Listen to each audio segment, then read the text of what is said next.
Bonjour à toutes et à tous et bienvenue. Aujourd'hui, on plonge ensemble au cœur d'un des textes les plus intenses, les plus puissants de la littérature française, le chapitre 49 du Dernier jour d'un condamné de Victor Hugo.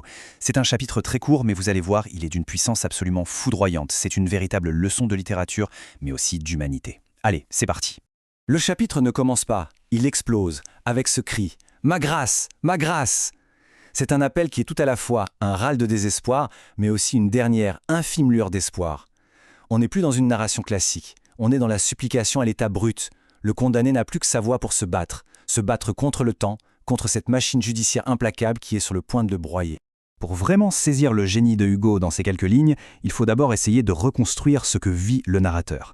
Attention, ce n'est pas une simple liste d'événements, c'est une accélération, une chute vertigineuse vers la fin. Alors reconstituons ensemble, presque seconde par seconde, cette chronologie de la terreur. Alors, suivons-le. D'abord, le plaidoyer. Il est à genoux, il supplie, c'est l'image même de l'humiliation totale face au pouvoir. Et puis vient la réponse du juge. Un mot? Une explication? Non, bien pire. Il est souriant fatalement.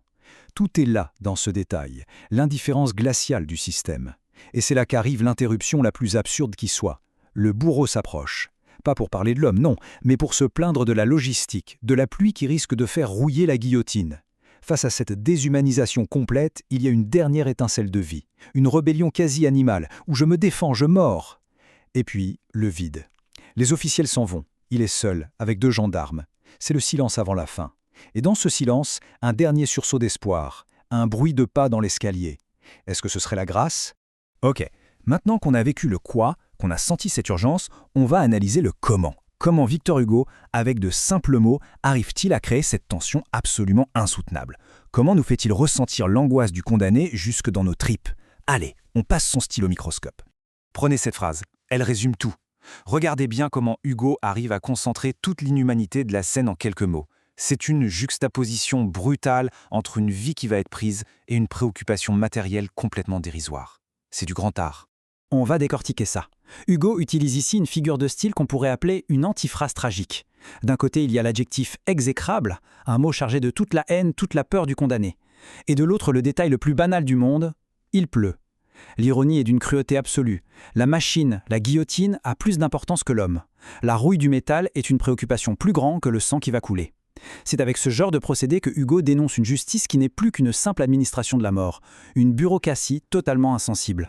Et ce mot « bourreau », il n'est pas choisi au hasard, bien sûr. Ce n'est pas juste un exécuteur, c'est un mot lourd, un mot qui porte en lui des siècles de violence légale. C'est une figure à la fois crainte et mise au banc de la société. En l'utilisant, Hugo ne désigne pas seulement un fonctionnaire, il personnifie la brutalité froide et officielle de l'État, un instrument de la justice qui se préoccupe plus de ses outils que de la vie humaine. Ce tableau, il montre bien la fracture totale entre 2 mondes. D'un côté, on a le langage de l'humain, l'émotion, la peur, la supplication. Pitié, 5 minutes, ma grâce. Et de l'autre, on a le langage du système, la procédure, le calendrier, la responsabilité administrative. L'heure approche. Ces 2 univers ne peuvent tout simplement pas communiquer. C'est le dialogue de sourds le plus tragique qui soit. Mais le condamné n'est pas seulement seul face à ses juges et à son bourreau. Il est aussi radicalement seul face au monde extérieur. Le peuple, qui pourrait être une source de compassion, eh bien non. Il devient une menace supplémentaire. Hugo nous le fait comprendre avec cette exclamation terrible. Analysons un peu cette métaphore. Pourquoi la hyène ? C'est un choix génial, parce que la hyène, ce n'est pas un prédateur noble comme le lion, c'est un charognard, un animal qui se nourrit de la mort des autres, et dont le cri, dit-on, ressemble à un rire mauvais, sardonique. En comparant les cris de la foule à ceux des hyènes, Hugo ne dit pas seulement que la foule est cruelle, il dit qu'elle a perdu son humanité, qu'elle est devenue une meute bestiale qui se repaît du spectacle de la mort. L'isolement du condamné est donc absolu. Il y a un autre procédé qui est absolument central ici, la répétition.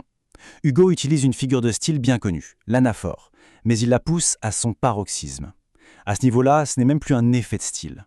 C'est la transcription littérale de la panique. Quand il crie « ma grâce », le mot perd presque son sens. Il devient un son, un souffle, un hoquet. Cette répétition crée un rythme saccadé, haché.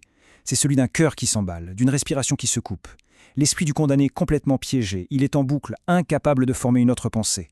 Le mot grâce devient sa seule et unique réalité, son unique espoir. C'est une prière laïque et totalement désespérée. Bon, maintenant, prenons un peu de hauteur. Pourquoi est-ce que Victor Hugo nous écrit tout ça, juste pour nous raconter une histoire triste et nous faire pleurer? Bien sûr que non. Chaque mot, chaque figure de style, chaque description est en réalité une arme au service d'une cause, l'abolition de la peine de mort. Et c'est là qu'on touche au cœur du projet de Hugo. Il ne nous demande pas de penser à la peine de mort de manière abstraite, intellectuelle. Il nous force à la vivre de l'intérieur. Ce chapitre, ce n'est pas un argumentaire juridique, c'est une démonstration par l'horreur. Il veut nous faire ressentir, dans notre chair, l'atrocité absolue de ce que vit un être humain dans ses derniers instants. Sa stratégie, elle est limpide et elle se déroule en 3 temps. D'abord, émouvoir. En nous plaçant directement dans la tête du condamné, il crée une empathie irrésistible. Impossible de rester insensible. Deuxièmement, accuser. Il dépeint la machine judiciaire non pas comme juste, mais comme absurde et inhumaine, du juge qui sourit au bourreau qui s'inquiète pour sa machine. Et enfin, troisième étape, convaincre. Une fois qu'on est saisi par l'émotion et l'indignation, l'argument contre la peine capitale n'est plus une question intellectuelle, ça devient une évidence du cœur. Alors, au final, que retenir de ce chapitre si court et pourtant si dense? Eh bien, c'est peut-être l'exemple parfait de ce qu'on appelle l'art engagé, de la littérature qui refuse d'être un simple divertissement pour devenir un véritable outil de combat, un combat contre la barbarie. Voici l'idée finale à retenir, le véritable coup de génie d'Hugo. Il ne laisse pas le lecteur rester passif, à distance. En le forçant à vivre ces derniers instants, il le transforme en témoin.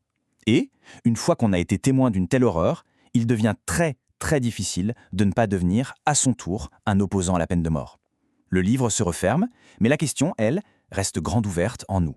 Chapitre 49. Retenez bien ce numéro. C'est un monument de la littérature française. Un cri qui résonne encore aujourd'hui avec une force intacte et un chef-d'œuvre absolu de l'argumentation par l'émotion. Voilà, notre analyse s'arrête là, mais pour vous, la réflexion ne fait que commencer. Comment Hugo joue-t-il avec notre perception du temps dans un chapitre si court?